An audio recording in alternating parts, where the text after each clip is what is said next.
Good morning students. आज हम सभी अपने lesson the portrait of a lady की पैराग्राफ नंबर 7 और उसके आगे के पैराग्राफ का अध्ययन करेंगे। तो जैसा कि नोट में आप लोग देख रहे हैं दिया गया है, when I went up to university, जब मैं विश्वविद्यालय पढ़ने के लिए गया अर्थात उच्च शिक्षा के लिए विश्वविद्यालय चला गया, मेरा दाखिला विश्वविद्यालय में हो गया।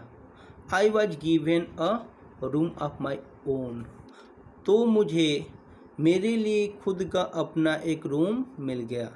पहले हम लोग पढ़े थे तो पाए थे कि सिटी में आने के बावजूद राइटर और उसकी दादी माँ एक ही रूम में रहते हैं, लेकिन जब इनका दाखिला इनका एडमिशन यूनिवर्सिटी में हो गया तो इनके लिए एक अलग कमरा दे दिया गया। यही राइटर बताना चाहते हैं। फिर आगे क्या कहते हैं, the common link of friendship was snapped, तो जो हम लोगों के बीच में जो दोस्ती का एक जो लिंक था वो टूट गया। स्नैप में से होता है टूटना। माई ग्रैंड मदर, मेरी दादी माँ, एक्सेप्टेड, उन्होंने स्वीकार कर लिया, हर सेक्लूजन, अपने एकांतपन को, विद रेजिनेशन, अपनी स्वीकृति के साथ। अर्थात अब मेरी दादी माँ खुद अकेले रहना पसंद करने लगी। She rarely left her spinning wheel to talk to anyone, और अब वह अपने चरखे को भी नहीं छोड़ती थी किसी से बात करने के लिए।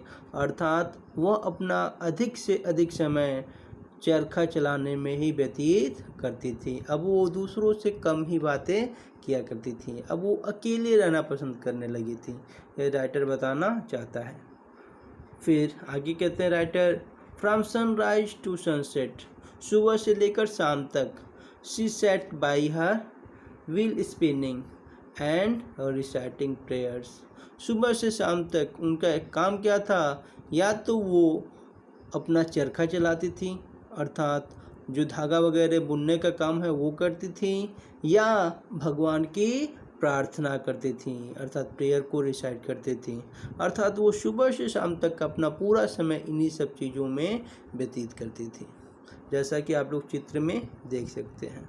फिर आगे क्या राइटर कहते हैं, ओनली इन द आफ्टरनून, केवल दोपहर के समय, सी रिलैक्स्ड, वो थोड़ा सा अपने आप को आराम देती थी, फॉर अ वाइल, कुछ समय के लिए, टू फीड द स्पैरोज, ताकि चिड़ियाओं को वो भोजन करा सके। अर्थात दोपहर के समय वो अपना चरखा चलाना बंद करती थी या प्रार्थना करना भी बंद करती थी, और अपने आप को आराम के नाम पर वो चिड़ियाओं को भोजन कराया करती थी। फिर आगे है, while sat in the veranda breaking the bread into little bites, उस दौरान जब वो वरांडा में अर्थात आंगन में बैठती थी और चिड़ियाओं के लिए ब्रेड को कई टुकड़ों में तोड़ती थी, hundred of little birds collected round her, सैकड़ों की संख्या में चिड़ियाएँ उनके आसपास इकट्ठा हो जाया करती थी, क्रिएटिंग, और उत्पन्न करती थी, अ वेरिटेबल बेडलम ऑफ चिर्पिंग, एक अलग प्रकार का शोर अर्थात एक वास्तविक कोलाहल उत्पन्न हो जाया करता था। फिर आगे कहते हैं राइटर, शम came and perch on her legs, कुछ चिड़ियाएँ उनके पैरों पर बैठ जाया करती थी, अदर्स ऑन हर शोल्डर्स, तो कुछ उनके कंधों पे बैठ जाया करती थी, some even sat on her head, और यहाँ तक कि कुछ चिड़ियाएँ तो उनके सर पर भी बैठ जाती थी। सी स्माइल्ड, यह देखकर वह मुस्कुराती थी, but never shooed them away, लेकिन उन्हें भगाती नहीं थी।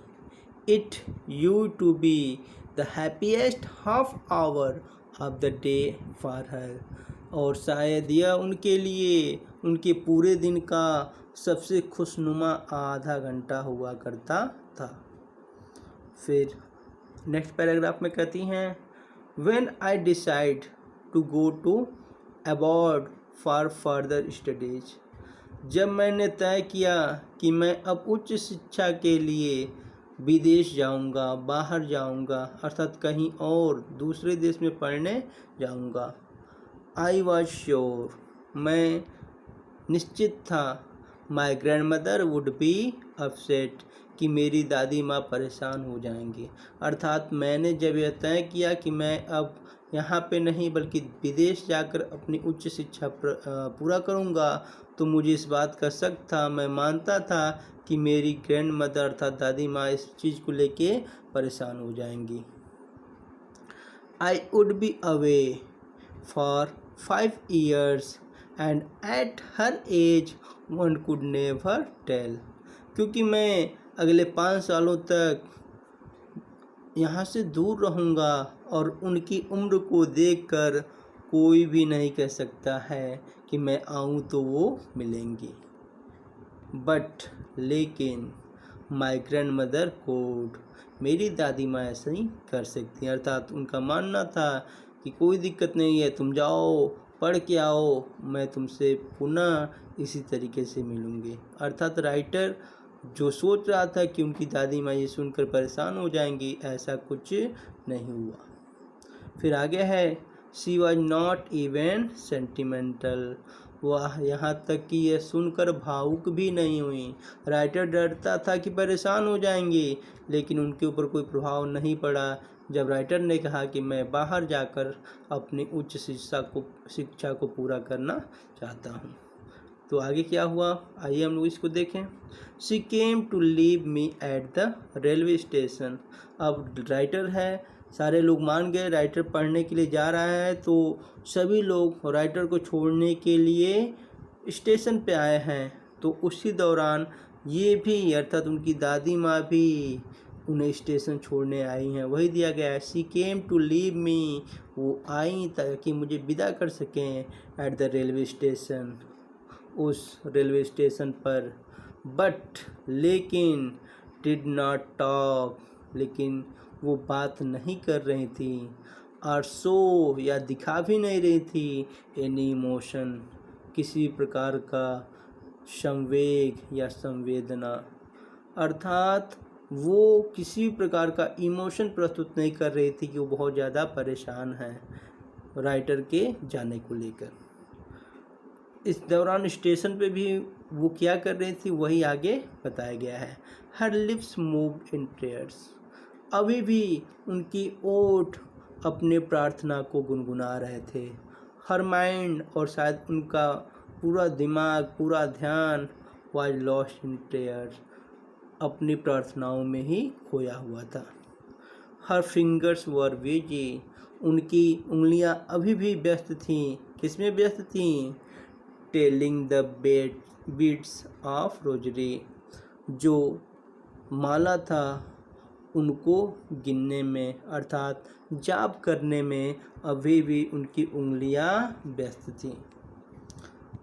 साइलेंटली, चुपके से, शी किस्ड माई फोरहेड, कि चुपके से उन्होंने मेरे माथे को चूम लिया। एंड और व्हेन आई लेफ्ट, जब मैं स्टेशन छोड़ा अर्थात मैं स्टेशन से आगे बढ़ा, आई चेरिश्ड, मैं सोच रहा था, मैं कल्पना कर रहा था, the moist imprint as perhaps the last sign of physical contact between us, कि उनके ओठों का जो छाप मेरे माथे पे पड़ गया है, जो गीला छाप मेरे माथे पे पड़ चुका है, शायद यह वो अंतिम संपर्क था हम लोगों के बीच में, जो शायद आगे पुनः ना हो।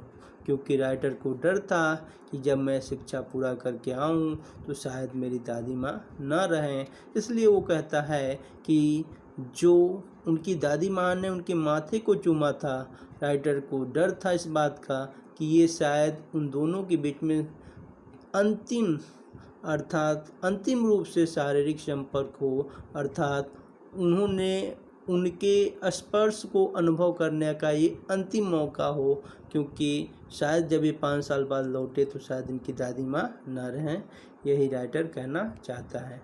तो ये हम लोगों का पैराग्राफ कंप्लीट हुआ। इसके आगे के पैराग्राफ का अध्ययन हम लोग अपने अगले क्लास में करेंगे। आज के लिए धन्यवाद।